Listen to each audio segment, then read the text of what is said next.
Notre défi, c'est justement de les prendre où ils sont rendus et de les amener à un niveau de maîtrise qui va convenir à leur poste d'enseignante en immersion.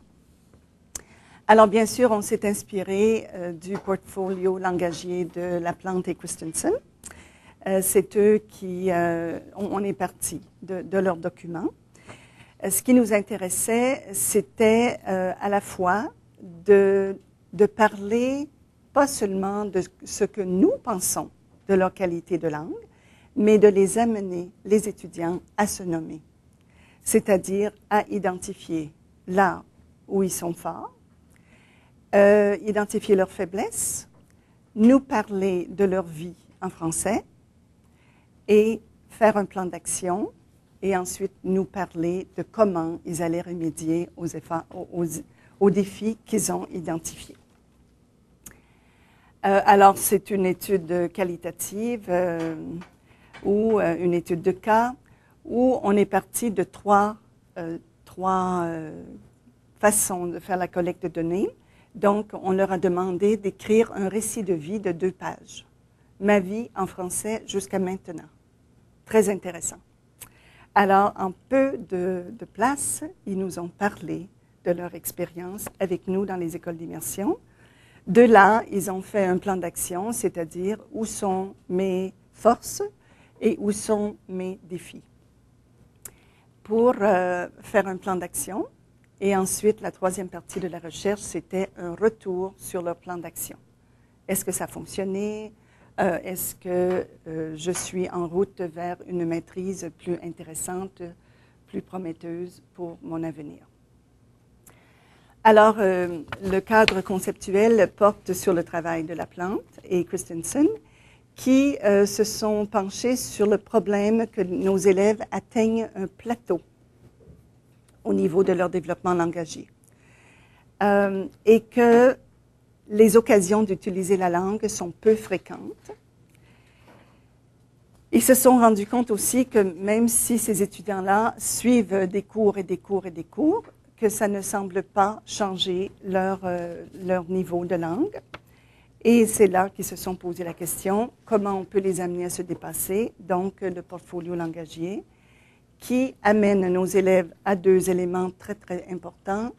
Cette prise de conscience de où ils sont rendus et bien sûr une plus grande autonomie, c'est-à-dire une responsabilisation.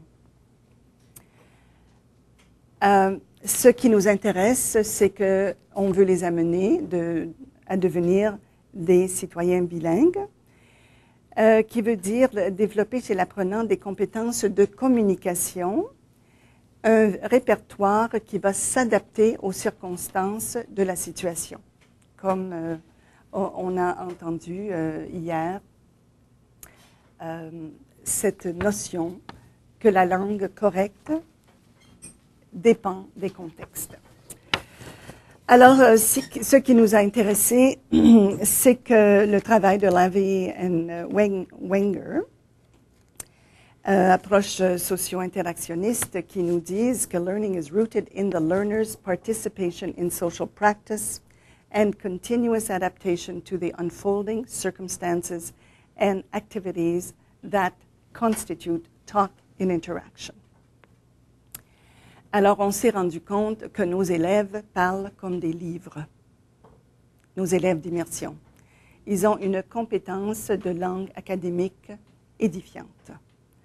Je dis depuis quelques années, they test really well. They test well. Mais ils ne peuvent pas m'inviter à leur 5 à 7. Ils n'ont pas de langue pour entrer en relation les uns avec les autres.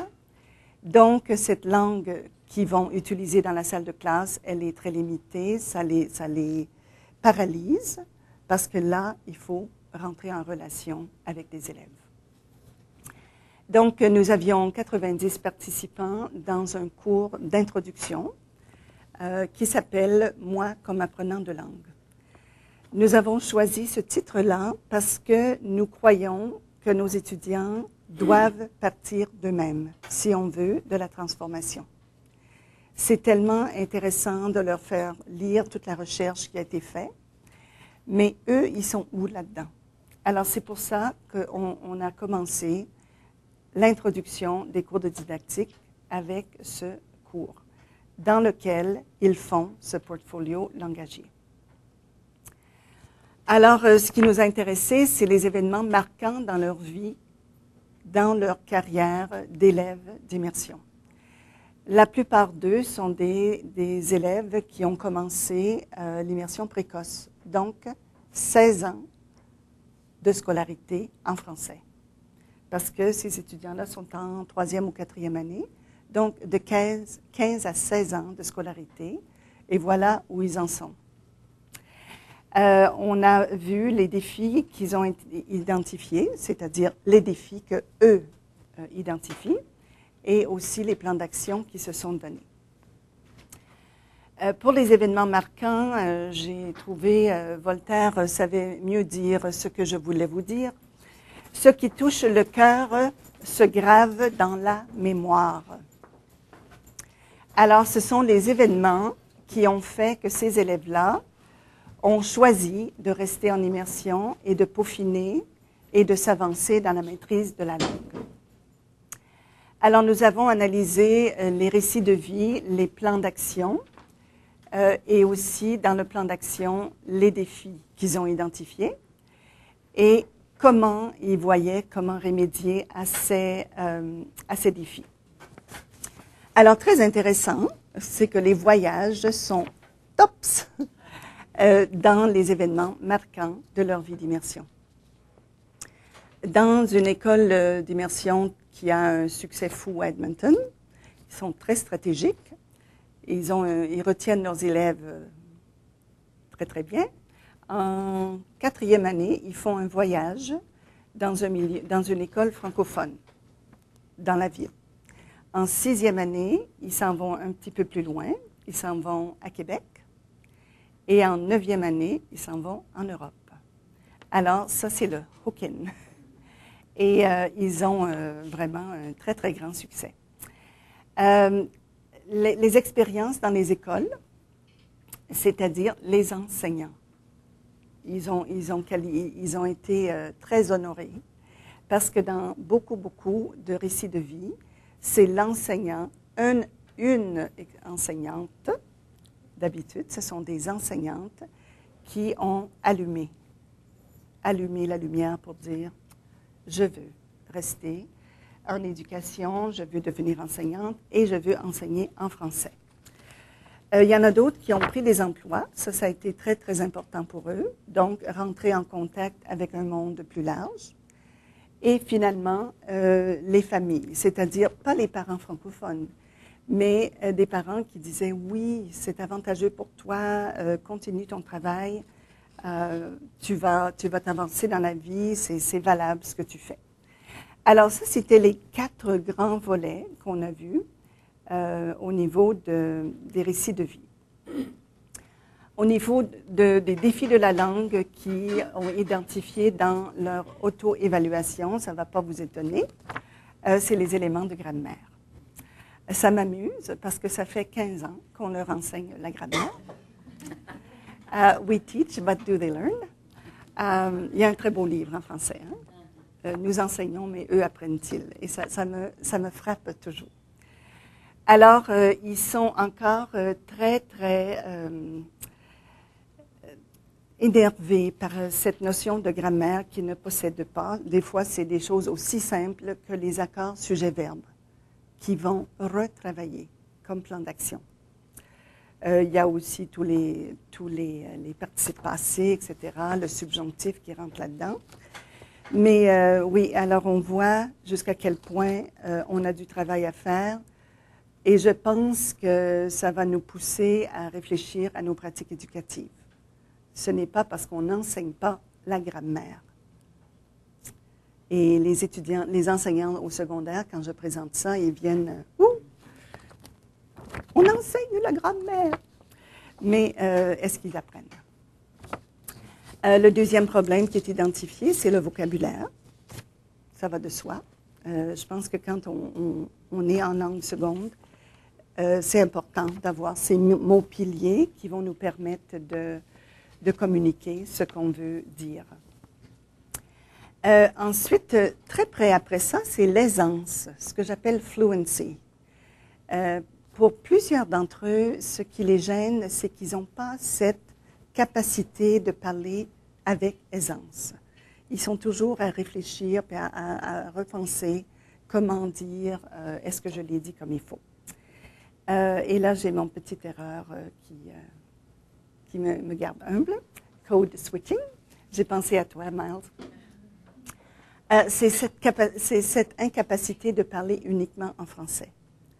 Ils se rendent compte, j'ai encore ce réflexe de glisser un mot en anglais. Une petite portion des étudiants nous ont parlé de prononciation. Et en fait, il y en avait une qui est venue en larmes à moi, une élève très forte. Elle m'a dit, pourquoi mes enseignants ne m'ont pas aidée avec la prononciation? Pourquoi je dis encore ou? Pourquoi je ne suis pas capable de dire u? Pourquoi, quand je suis en milieu francophone, les gens changent immédiatement en anglais? Ça les offense profondément. Alors ça a été identifié chez plusieurs étudiants et très peu ont un problème d'orthographe. Alors j'ai trouvé très révélateur ces notions-là. Je suis allée voir mes collègues qui enseignent la grammaire. On verra ce qui va se passer. C'était très intéressant ce qu'ils ont choisi de faire comme plan d'action. Parce que là, il fallait qu'ils décident, j'ai 3 mois, comment je vais remédier à ce problème. La plus grande partie des étudiants ont choisi les médias. Pas bête, ils ont bien appris, c'est-à-dire la télévision, la radio, la musique. Il y en a qui ont fait des répertoires de musique en français absolument incroyables. Il y en a d'autres qui ont fait des listes d'émissions télévisées qui leur parlent, les gens de leur âge, et on avait affiché ça au tableau. Alors, c'était l'élément culturel de notre cours pour découvrir des phénomènes que plusieurs étudiants n'avaient pas découverts. Un autre grand pourcentage ont commencé à lire en français. Hein, depuis quand on leur dit, le plus que vous lisez, le plus que vous allez découvrir le vocabulaire et la grammaire. Donc, il y a eu de très, très belles découvertes de littérature en français. Et encore là, on a mis des affiches pour que tout le monde soit conscient des livres qui plaisent à leurs collègues. Et ce n'est pas une chose qu'on fait facilement. On leur parle de livres, mais j'ai beaucoup apprécié, Miles, que toi, tu fais le portfolio langagier avec tes étudiants. Chose que je n'ai pas fait. Ce que j'ai fait, par contre, c'est que j'ai des étudiants unilingues, francophones. Alors, pour eux, le portfolio n'avait pas beaucoup de valeur. Alors, on a transféré ça en anglais. Oh là là! Là, c'était intéressant. Des étudiants africains qui travaillaient en anglais. Alors, j'ai un étudiant qui s'appelle Espérance, imaginez-vous. Quel beau nom. Et il nous racontait qu'il s'est fait une amie. Et puis, elle a dit, viens chez moi, je vais t'apprendre l'anglais. Alors, ils ont fait une salade de fruits. Alors, elle disait, there's no more room in the bowl. Puis lui, il entendait room. Puis il était comme, oh. Alors, toute la connotation du mot room. Alors, c'est intéressant de voir comment les unilingues francophones ont aussi bénéficié, mais en anglais. Le centre d'aide, c'est un centre où nos étudiants peuvent aller pour faire corriger leur travail. Donc, ils ont accès à ça. Il y en a d'autres qui ont choisi de se discipliner à parler que le français au campus. Alors, ça, c'était un grand mandat, surtout dans un campus où je dis que parler anglais, c'est comme sacré dans l'Église. Mais les étudiants ne semblent pas avoir ce même réflexe que moi. Et finalement, il y en a d'autres qui ont choisi de faire des cours de grammaire. Alors, les éléments récurrents dans ce portfolio, c'est que les étudiants se sentent plus à l'aise avec le français écrit qu'avec le français oral. Et c'est drôle, beaucoup de leur travail a été fait à l'écrit. Donc, ils avaient oublié que l'oral précède l'écrit. Intéressant. Et j'étais contente de voir que notre campus leur aide à s'améliorer dans la connaissance de la langue française. Et pourquoi tout ceci? Je pense que ça nous pousse à réfléchir aux pratiques éducatives dans les écoles et comment on crée un environnement langagier riche pour nos étudiants. Les étudiants nous ont dit dans leur réflexion qu'au secondaire, c'est là que beaucoup de français se perd. Les enseignants ne parlent plus français aux élèves hors de classe et les élèves ne se parlent plus en français.